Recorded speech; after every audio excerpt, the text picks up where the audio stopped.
don't know. How should I introduce her? Here's Melody. Guys, here's Melody, even though it looks like we're going to Antarctica. It's really cold down here because of the air conditioning. There she is. Is she not waking up? She was awake like 2 seconds ago. We made her too comfortable. Say hi to everyone. Hi, everybody. You waving? There you go. Oh, the fur baby. Dexter. This is not working. He's too close. Hello. She was just so excited to be in a video that she couldn't make it. It's so funny when we want her to sleep. She's, oh, why are you so sad? Why are you so sad? Does she look like me? Yeah. She's smiling, kind of. Well, here's our baby. She's sleeping. It's what newborns do a lot of. Yep, very exciting, as you can see. There you go. She got a wave. She's waving to you guys. She makes lots of noises. She's smiling, kind of. Yeah. Good job. Way to pull your weight and make some content. What are you doing? Nope. Eyes open for a second. She's just so cute. I keep trying to get cute ankles of her. Okay, well that's why I took a bunch of video clips to show you guys during the first month of having her, because I figured this might happen. So enjoy the clips, and then we're gonna pass her off to my mom so we can talk to you guys. Hi, you're wide awake. Hi. Hi. Got the hiccups? Yeah. Got the hiccups. Such a little squirmies. Are we taking a ride? You got mommy's fingers. I love you. You're so cute.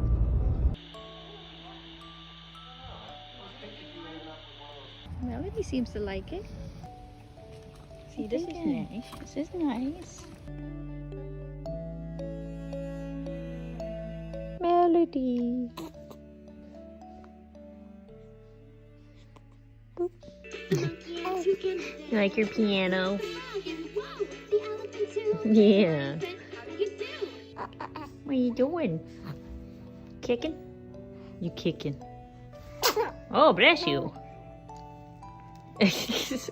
Okay, now that it's just us now. Mm-hmm. It's so cold down here. I haven't been down here in a month. I have gotten lots and lots of questions from all of you guys about everything that's been going on the past month. It's weird that content's been going up, so I've still kind of been here, but I haven't been here. This is the first time I'm back in a month. Okay, so a lot of the questions that I got was revolving around the birth story and what happened. So I figured I would try to, in the smallest amount of time, tell you a little bit about the birth story because I know everybody's so interested in it. Melody was born, I think, when I was 39 weeks and 2 days. Yep. And I wasn't expecting it to be that weak. I thought, because they tell you for your first baby, it's usually a slow process. They usually go past the date. So that morning I had a doctor's appointment and he said that I was progressing, but I wasn't that far. So at the doctor, I'm not gonna explain what it is, but they do a thing called a membrane sweep, which kind of helps progress your labor. But he said because it was my first kid and I wasn't that far along, it was probably like a 30% chance that it would do anything. So I was just like, not gonna happen. My mom and I, we did that. We went to Starbucks afterwards. We came home and we thought it was a good idea to start organizing our office, our upstairs office. Yeah. So all like the filing paperwork, like really boring stuff. So I was sitting in there and I started feeling not great, but the doctor had told me that that might happen. He was like, you might get bad cramping. He was like, that's good. If you feel that, just keep doing whatever you're doing to keep it going. So I just kept sitting there doing the filing. Just sitting on the floor. And then eventually it just got too bad. And I was like, I should go sit on the couch and relax or something. So I did, but I felt like it was coming in waves, which was weird. I went to the doctor at 9:30 a.m. and then that started happening really bad around 3:30 p.m. And I have an app on my phone that counts contractions to start timing it to decide when you should go to the hospital. So just for funsies, I didn't think I had contractions, but I was like, oh, let's just see like what these are. And they were so irregular and close together that I was like, that there's no way that's what this is. They were coming every minute, 2 minutes, like all over the place, and not that bad. And my mom was here at the time. She came like a week early. She wanted to be here whenever I went into labor so she could help out and watch Dexter for us while we were at the hospital. And she's a nurse too, so I was asking her, and I was sitting there and I had heard only 1 out of 10 women have their water break. So I wasn't expecting that to happen to me. And I was sitting there and all of a sudden I just felt like a pop, and then got up and ran to the bathroom, didn't even say anything. Yeah, you just got up and you kind of like hustled to the bathroom. I opened the door and I was like, I think my water broke. Like, just the whole process. You would think, oh, my water broke. My contractions are happening. We're going. I had no idea because it all happened not the way that I had thought that it was going to. So we called the doctor to ask what we were supposed to do, because when your water breaks, you're supposed to usually go in pretty quick. Yeah, I remember when you said your water broke, I just like snapped Yeah, into he started grabbing the I bag. just started like grabbing everything, like my bag of snacks, our go bags. What do you call them? The hospital bag. The hospital bag. We luckily had finished those. Yeah, we had those weeks ahead of time. Grabbed all them, put everything downstairs, filled up our water bottles. So the doctor obviously said, because we had been dealing with like a scare, like the day before we had to go get an ultrasound for Melody's heart because they were concerned that it was like slightly enlarged, which they said could be totally normal.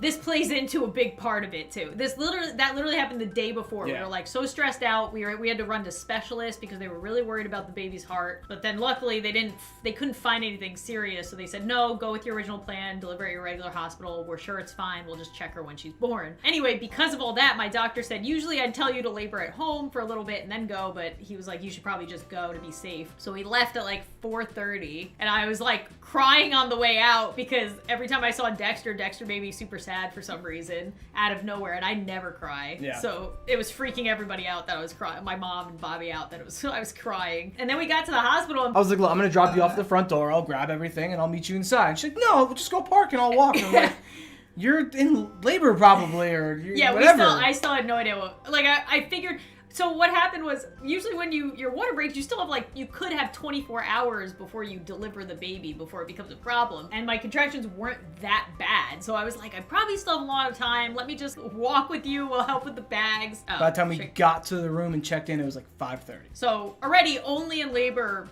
2 hours, maybe. I had heard such good things about the nurses. I was like ready for my really sweet, awesome, empowering nurse. We get there, and the nurse that's on staff was like coming off probably, I don't know, an 8 or 12 hour shift, and we were her last people, and she was just trying to get us into the system so she could go home, basically. I don't know. She was just out of it. She was not helpful. Kind of like distant and just wanted to like do all the processing and like not paperwork, but like everything computer, ask all the questions. Yeah, she was asking me like just basic questions. She wasn't giving me any info. She was a little cold, just kind of like, oh, okay, you're here to have a baby, and we're like, yeah, we're here to have a baby. Can you be a little bit more? Yeah, and usually when they tell you usually go to the hospital and they'll like check if you're dilated to see if they're gonna keep you or send you home. Yeah. Which she didn't do. She never checked if I was dilated, how far I was, nothing. So we just kind of went through it. Like, contractions were getting worse and worse and worse. She eventually left right as it started getting kind of bad. Yeah, it was around 7 o'clock. The new nurse came in, who was awesome. Yeah, she was awesome, but she like walked into madness. They all said they were expecting me to be in labor for hours, so they weren't rushing or anything. Especially because it was my first baby. They were concerned because the contractions were one right after the other, and they were concerned that the cord was wrapped around the baby's neck or so what was leg happening, they weren't talking to us, but like in between, I felt bad because I'm like in pain, so I was like half hearing everything that people were saying, and Bobby was just there. They kept saying, we most likely are gonna have to do an emergency C-section, was like the last thing that I wanted to do. That was like my biggest fear going into it. They were like, we might have to do an emergency C-section, your baby's in distress. Her heart rate would shoot up every time she'd have a contraction, and then when she wouldn't, it would go back down. And so they basically thought I was gonna be doing it for hours. So they were like, the baby can't handle it for hours, so their thought process was they were asking like when I ate last to make sure that I could go through surgery, like all this stuff. And I was like, I feel like I have to push. Is that normal? Like, because nobody had checked if I was dilated or anything. I think they thought the first nurse checked me, and she never did. She said, has anybody checked you? We were like, no. And she's like, all right, let me check you. So she checked, and she's like, oh, She's like, you're fully dilated. I see the baby's head. Yeah, we're about to have this baby. We're about to have the babies. I didn't have an epidural, which was my other biggest fear, that I was gonna somehow have the baby way too quick and not be able to have any pain meds or anything. I don't even know. Everything happened so fast. So basically once they found out that she was fully dilated in the baby's head, was like she could like see her and like the nurse could feel it. 3 more nurses come in, start getting Lauren's like legs ready for labor. Our doctor wasn't there yet till the one to deliver. She was stuck in traffic, we found out. So they call the on-call doctor, they're getting him in. I'm like right by Lauren's side, all this chaos is going on. She's just like focused on breathing and pushing, and so my plan was to be as like just be with Lauren. I didn't want to like cut the cord. I didn't want to see nothing. I'm kind of queasy when it comes to blood and stuff like that. There was no time for that. I saw pretty much everything. I wasn't queasy at all. I think it was just adrenaline taking over and just me being concerned for Lauren and the baby. And the nurses are awesome, by the way. We went from having one nurse, and then the next thing I remember is just having all these nurses being like, 4 total. All right, girl, you got it. There was that second nurse came in kind of like leading the team, basically. So they start teaching Lauren how to like push. See the doctor coming in, the chaos, and like everyone saying things. I don't know what they're saying. Just like, it felt like an emergency situation. I mean, doctor comes in, he goes down, and it was just like, he's like, do this, get me this, get this. It was 4 cycles of pushing, not like 4 pushes, but like a cycle of pushing through a contraction. I'm by Lauren, just trying to keep her focused, trying to like help, talk as calmly as I can, looking at her, holding her hand, trying to like help breathe with her, and all of a sudden, boop.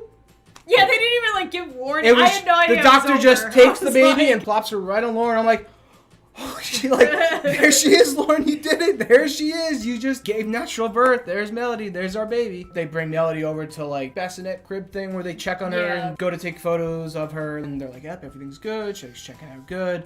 Held her like, try to like put my finger by her hand. She's grabbing my finger. Oh. And then they wrap her up. They bring her over to Lauren. No, just not even a little bit. He knew it was so easy. It was like, I don't even know. I love you.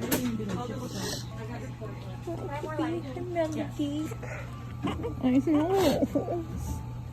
You're so good. She's so good. So she was going to go to the NICU right away just because of that heart issue we had talked about first. It was to go there to monitor her and to eventually get an echocardiogram either like the night she was born or it ended up happening the day after. Basically, we only got to hang out with her for... Hang out. Chill.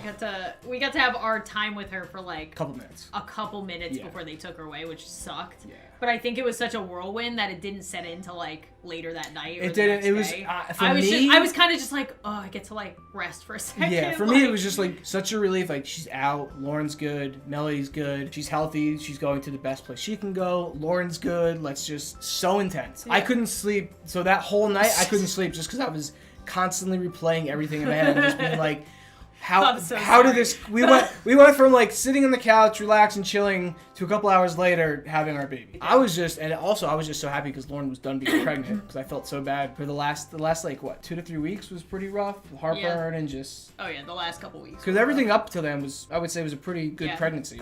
I had no complaints up until that point. I know it was painful because Lauren doesn't curse much. Like she'll curse, like she'll say like the S word or like, but she's not like a cursor. Like I curse. I curse a lot. Lauren doesn't curse. She was like under her breath like cursing and just kind of like not like scream, but just like under her breath like cursing. And Lauren, I could tell she was in pain, but like, was it as bad or as painful giving natural birth as you thought it was? Well, they said question on a scale of 1 to 10, how much did giving birth hurt? Which is funny because that's what they kept asking me. They were like, on a scale of 1 to 10, how bad is the pain? Like before the baby came out. When we first got in, you said like a 4 or a 6. Yeah. And then it was like 9 or 10. Yeah, it was going up very fast. Yeah. They were like, we're not going to give you the epidural till you're at like a 10. I was like, and then it was like 5 minutes later, all right, I'm at a 10. Yeah. It was bad. It was definitely like probably some of the worst pain I've ever experienced. But I also haven't gone through a lot of pain. Did you feel like you were going to pass out from it or no?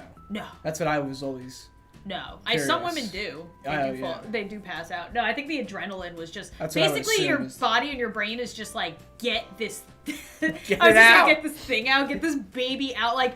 In the beginning, it's painful, but you're just like, I hope I can get the epidural. I hope I don't get a C-section. I hope this isn't that bad. And then toward the end, you're literally like, do whatever you need to do to get the baby out. I don't care. So I have no idea what having an epidural. What would you rather? Would you rather have it the way it went and it was quick, or would you rather be in labor for 24 hours with an epidural? I feel like kind of what you went through. The way that we went. Like, it sucked in the moment. Don't get me wrong. Yeah. I would feel like just. I'm not excited to go through that again ever, but. I think because it was so fast, thank God. Yeah, I think from my perspective, it wasn't that bad. Even though it was like kind of felt like emergency-ish kind of a situation of how quickly it was everything definitely went. scary. I think if you got checked right away and they're like, "Wow, you're dilated, she's coming," it would have been a little better pace-wise. But for me, it was just like so quick. It was like there was no time to kind of like you couldn't like take it in. Yeah, I couldn't really take it in. After the baby's born, it's just like all the pain is gone. Yeah. It's the weirdest thing. I don't know. People told me that, and I was just like, "There's no way that you don't feel anything." Just gone.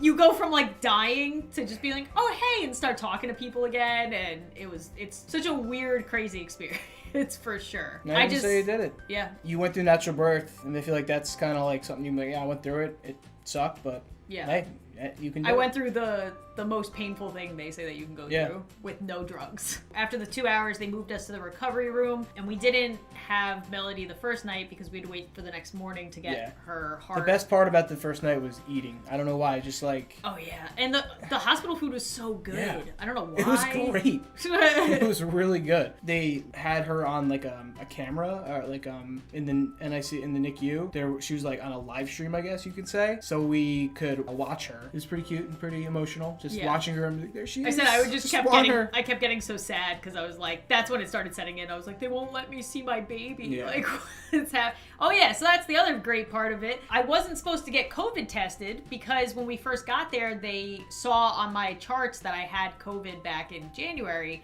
And they were like, "Oh, well, we're not going to test you then because there's no way that you can have it again." So then I had the baby, nobody tested, but because the baby went to the NICU, they were like, "Oh, you know what? It's procedure. We need everybody who goes into the NICU to get tested." So they tested me, they did like the rapid test. And then later on that night when the nurse came in, she was like, "By the way, your COVID test came back positive." I was like in shock. I was like, "There's no way." Yeah. I was like, I have literally been at home on the couch. I had a feeling I knew it was going to come back positive because it's the rapid test and we had it. But all the nurses agreed. They were like, "There's no way that you have." She said, "You have no symptoms, right?" I said, "Absolutely none. No symptoms. I haven't been around. The only people I've been around, all are vaccinated. I haven't been going anywhere. And I know how rare it is to get reinfected. If you look it up, it's extremely rare, especially that close together, getting COVID twice. Because at first I was like, oh no, they're not going to let us go see the baby. This is going to ruin everything." Oh yeah, which some people asked if you have to like wear a mask in labor. I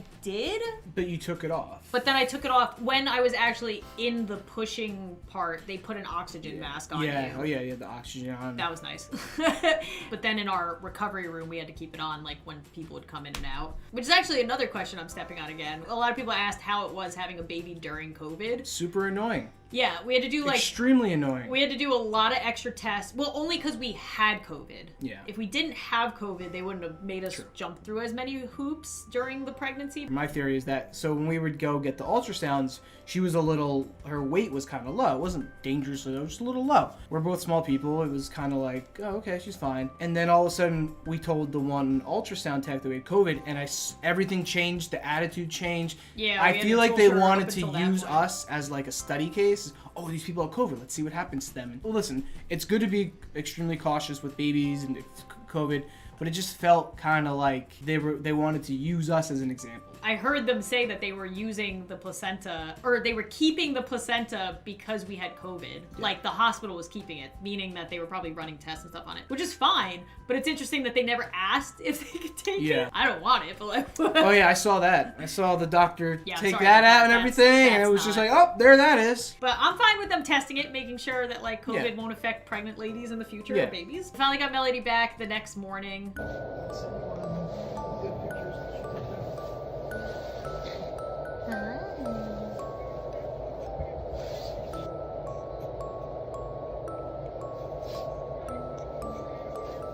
It's not a fun recovery process for sure. The first like week is rough recovery wise. I had a pretty big surgical cut down there that I had a lot of stitches for, so that was not fun the first couple days. I needed a lot of help. You were very good with helping me. But yeah, we finally got her back. Her heart and everything is good, thank God. Her weight is good. Literally everything we had to stress and worry about the whole pregnancy ended up being good. Yeah. How did it feel to hold your baby for the first time? So many people ask me this, and I watched a lot of vlogs where I like cried when people have held their baby for the first time. Because of the birth. Yeah. Everything, I was just so like happy and to have her. Like it felt awesome to hold. I was more in shock They like put her on me, and I was like, "It's over." Like Yeah. what? Like because I was expecting so much more of a different birth. I didn't really hold her until the next day. Yeah, I think So it was either more sad. feeding I her- almost cried when I was holding her when they cleaned her up and brought her back to like let me hold her for a little bit, and then Yeah. they were like, "Okay, we have to take." Like the nurses were like nicely trying to rip off the band-aid of like, "Hey, we have to take her from you now." So that was sad. But Yeah. one of the questions was, "How are you doing mentally after giving birth?" I got postpartum depression with my first son. No one warned me that could happen. I was very aware that that's something that Yeah, I was gonna say, happens. I feel like I knew about it. Because they like scare you so much about it. They're like, make sure if you have any of these feelings that you tell somebody. I definitely didn't have postpartum depression. There's something that I didn't know that existed that was called the baby blues, which you can have the first like week or two.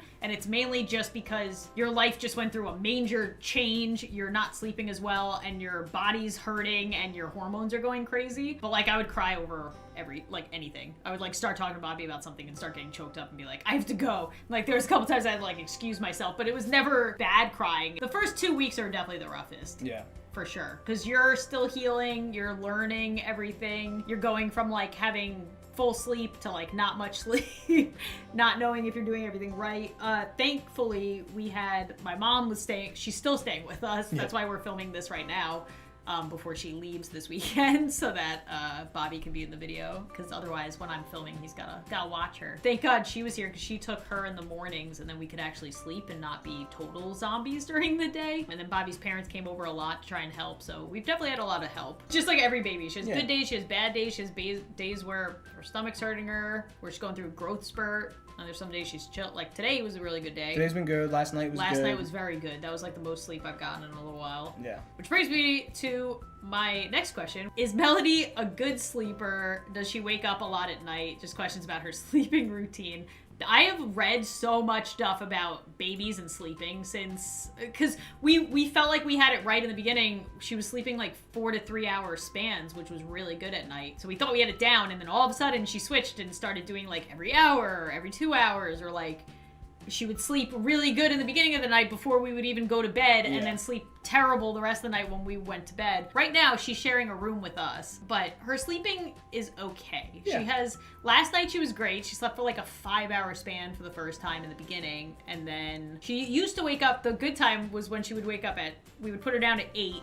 She would wake up at 12, and then she would wake up at 4, and then she would wake up at like 7 or 8. Yep. And that was great, because one of us would take the 12 o'clock, the other one of us would take the 4 o'clock, and we'd each only have one get-up time in the middle of the night. Now she kind of wakes up at like 12, 3, 4. Yeah, there's... But last night she did really good. She woke up at 2, and then she woke up again at 4:30, 5, so it was a little better. Yeah.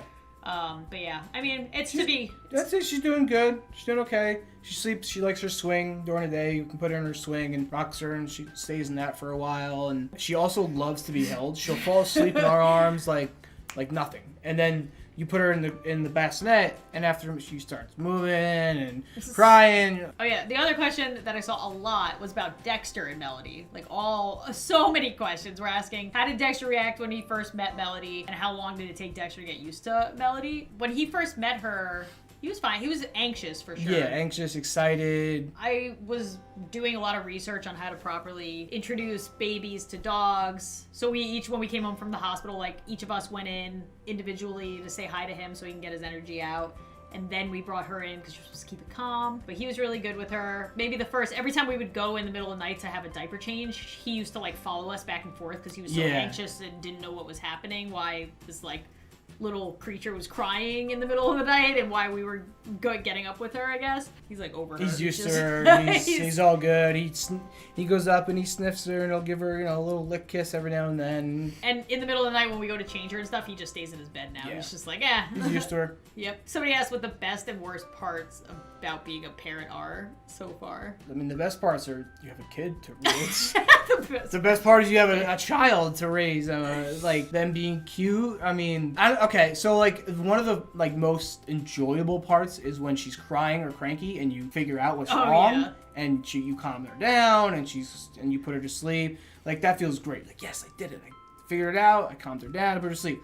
The worst part is when you do that and you think you did it right, and then 5-10 minutes later she starts crying and you're like, oh, God. Like last night it happened and I was like, she was asleep. I fed her. She'd stopped eating. Like, I don't know. And then I picked her up, I held her on my belly, pat her a little bit, 5, 10, 20 minutes later, put her back in the bassinet, out. So it's like, I think it's, for me... Yeah, we gotta start doing that, because she seems to like that. Because she wakes up and she's crying, we're like, oh, she wants to eat, but it's not always, we're trying to learn what else. We're trying to, like, distinguish her cry. When she's pretty easy, I would say, like, when it's, like, an hysterical, like, cry, it's like, all right, she either needs to be changed or fed, but when it's just like a, kind of cry, you're like, all right, she's uncomfortable or just whatever.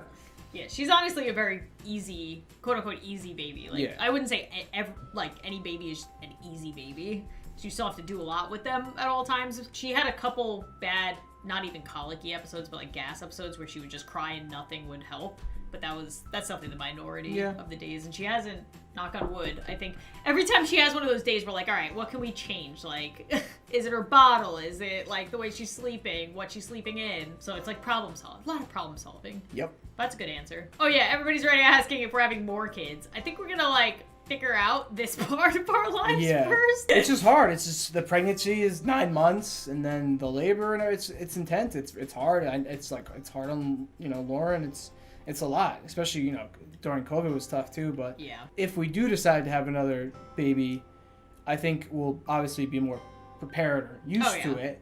So we'll know what we're in for. We've gone through the worst of it. Like, we went through a pandemic baby, and then also, like, the craziest birth. We think we want to have another kid, but we're not like, all right, once you're ready, we're going to have another kid. It's just kind of like how we felt with having the first kid. It was like, we both want to have kids. We're not sure when we're ready, and then we were both ready around the same time. We talked about it. All right, let's have a kid. Yeah.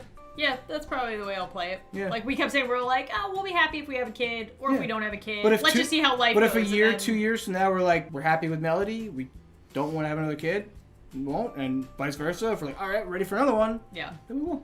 I was like, nothing about the experience so far has made me been like, I never want to do this again. This is horrible. Yeah, definitely. There's been nothing. But I'm waiting. I basically have to wait for the point where I'm just like, yeah, let's do all that again. Yeah. There's a couple of things I think we want to do with her first, and like we want to do like we haven't been on like a real vacation since our honeymoon. So we want to take like a real vacation. We're not in a rush, basically. We don't. I think it's best in life not to have a plan. Have like a loose plan or like kind of what you want. Don't be like, all right, in 18 months from now when you're good, it's like, no. Yeah. Don't. Life throws too many curveballs at you to try and have a plan. Oh, and then lastly, a lot of people were asking about our thoughts on Melody being treated different when she got older because of what I do for a living or what we do for a living, and asking if Melody's gonna be in videos. As far as I am concerned, I don't have any plans to have her in videos. For one, right now she's a baby, like she's not gonna do videos. I don't have a desire to have her be a main part of the channel. Like this is my thing that I started, and then like Bobby helps and does what he can for it, but like me and Dex are kind of like side characters or like, whatever. But I don't want her life to be dictated or have any impact because of what I do. Well, we've been posting a lot. Yeah, if you want to see pictures or updates of our real life, we do post those on Instagram stories and sometimes on Twitter. Yep. But because I'm trying to find this middle ground. Like right now I'm okay with posting about her because she's a 1 month old. Like she's going to change so much what she looks like. There's nothing embarrassing about being a baby right now that would come back to like haunt her later, or that's something she wouldn't want on the internet. But at the same time, I feel like if I was like, I'm not posting anything about her, I don't want anything. Yourself. No, but I feel like then people look for it harder. Yeah, like when you are share what we want to share. It's like when people don't show their faces, like YouTube creators don't show their faces. It creates this like, who's gonna find out what they look like? It's like you have more pressure on yourself when you have these like restrictions. So you'll probably see her here and there in like our own personal posts and things, but nothing's ever gonna center around her. Yeah. We don't want that. And specifically because of that question, do you think she'll be treated different? I don't want her to be. I don't think she will be by the time that she's old enough to know. Like, I feel like by the time she's old enough and in school or daycare with other kids that are also her age that would be old enough to watch my videos, I feel like it's gonna be so far in the future that like I mean, I'm that sure that age group probably won't even want to watch. Yeah, I mean, I'm sure things will be different because of who we are and our jobs and whatnot, but we don't want it to be like a major impact on her life. We want her to grow up as I want her to do normal as we. I don't want people did. to be able to Google her name and be like, oh, look at all these videos of her throughout her life, and but that's just that's what we want to do. Other people do that or want to do it, that's fine. That's what they want to do. Constantly asking us on Twitter or in comments, how you doing? How's the baby? How's this? How dare you ask how I'm doing? I know you care and I know you want to know, but when every single, I'm not going to just go, oh, she's good. No, you want me to give you an update? Like, oh, she's having cramps today. Or just let us have our lives. We will share what we want to share. I'll link our socials. He posts a lot. I've been posting here and there when I'm able to or have the energy to. But yeah, now that this video is up, that means every video after this is me filming after the baby. So yeah, don't ask where the baby is. She's fine. Somebody's watching her. It's most likely Bob. She's good. Don't worry. I would not leave her unattended. But yeah, I have started filming again. Obviously, every week's gonna be different. I'm gonna hope that I can keep up with the regular 3 to 4 a week. If something happens that's beyond my control during the week in our personal lives with the baby or the dog or whatever, I will let you guys know. But yeah, that's it. We wanted to just share Melody in a proper video, probably for the last time in a while. Yeah. If you want to see anything about our regular lives and things, that's on our social medias. If you have more questions, you can ask them in the comments below and I will try to scan through and type out whatever answers. Thank you to our parents for helping us. Yes, thank you very, very much for all of the help. We very much appreciated it, and it has made things way easier. Thank you to you guys for being so supportive and interested and still watching my videos while I was on my maternity leave. All right, we're gonna go be with the baby now. Love you guys, and and we will see. I'm so rusty. It's been a month. You guys soon. Bye-bye. Bye.